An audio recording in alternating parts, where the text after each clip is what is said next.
We had Christian Cage's first match in 7 years. The return of the Inner Circle getting revenge on the Pinnacle. And the return of Sue. She came back to save the day. Trent Beretta's mum. What an episode this was. So smash the like button, smash the subscribe button. This is Wrestling Bants and this is my AEW Dynamite review. Let's do this. This is great banter. Banter. 7 years. 7 years since his last match. And you've got to admit, Christian Cage, you've still got it, my friend. What a match that was with Frankie Kazarian. A 20-minute classic match. Wow, I was impressed throughout the whole thing.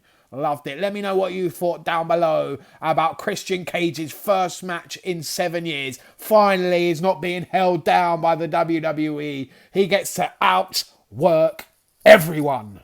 These video packages with Darby Allin just get better every single time. And this one here was fantastic. Little shot at Money Matt Hardy. I loved it. Very, very good. Whoever's directing these, producing these. So we got the exhibition match. QT Marshall against Cody. And then QT out of nowhere knocks the fuck out of Arn Anderson. And then a couple of the Nightmare Factory family, whatever they're called, turn on Cody, Dustin, Arn Anderson. It was Anthony Ogogo, former British boxer. Someone called Solo, Han Solo, whatever his name is, I don't know. And Nick Comorado. Nick Comorado looks like a beast. Got to say that. The way he picked up those steps, my God. That guy could be a star in the making. But my problem here is if you don't watch Elevation, Dark Elevation, like myself, you don't really know what's going on with this story. They could have done a little video package before this match to help us understand, those of us that don't watch it, what the fuck is going on here. That was all. That's my only gripe. It's a good little scene there, watching these guys turn on Cody. It's a good story that they're building. Cody's been jumping from story to story recently. He was putting Shaq through a table a couple of weeks ago, then with Penta 2 weeks ago, and now this thing with QT. Hard to keep up with sometimes with what's going on with Cody at the moment. But other than that, it was quite enjoyable. Red Velvet coming out, trying to stop them from hurting anyone. And then she gets the shit knocked out of her backstage a couple of minutes later by Jay Cargill. That was fantastic. There aren't much better at promos than Jon Moxley. Knocks it out of the park again this week. Don't know where Eddie Kingston is. Maybe he's getting that leg sorted out. But him and Moxley together are just fantastic, aren't they? Moxley had a match against Cesar Bononi, and you know who's winning this one. Went a little bit longer than expected in this sort of squash sort of match that you know it's very predictable, but Jon Moxley's entertaining enough by himself. A decent match, I suppose. So the tease is on. Brian Cage looks like he's going to be leaving Team Taz at some point. He's going to get a match with Ricky Starks for the FTW title. You can see it coming. Cage is going to be the babyface against Starks, with the other members of Team Taz sticking on Starks' side.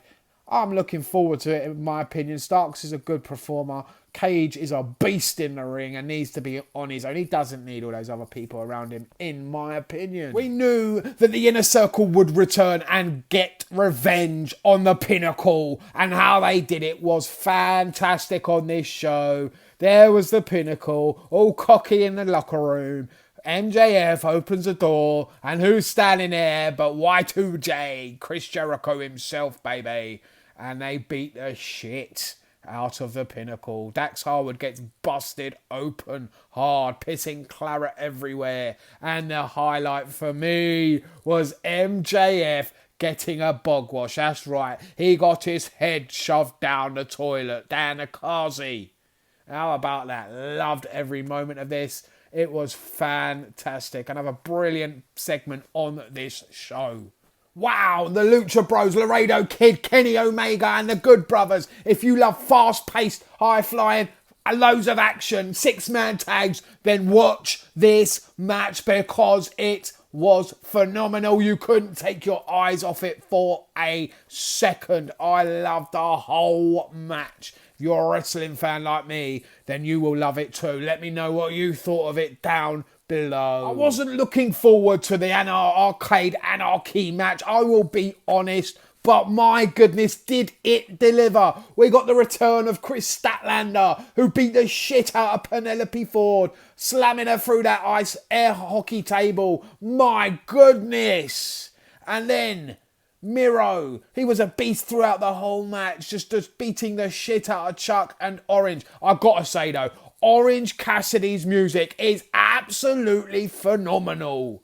Another one to add to my favourite list, right up there. Probably in my top 3, just behind Darby's and Jericho's. If you're a fan of the AEW entrance music like me, and other entrance music, this one is bloody brilliant, isn't it? But the match, I've got to go back to the match now. Chris Statlander returned, like I said, put Penelope Ford through the air hockey table. Miro being an absolute beast. Kip Sabian, what a performer he's in. I've seen him grow up through the Indies, WAW in Norwich. I've seen him as a young lad, and I'm so happy that he was in the main event of AEW. Well done, son. And the return of Trent Barretta, but how he got there is the best bit for me. Rely on your mum. Your mum will always be the mum knows best. Who was there? Sue saved the day. What a match. What a show. Loved every minute of it. Let me know what you think down below, guys. Thanks for watching. You know what to do. Once again, smash that subscribe button. Smash the follow button. Smash everything you can find. Let's do this. AEW review. Loved it. Thanks for watching, guys. And I will see you next time.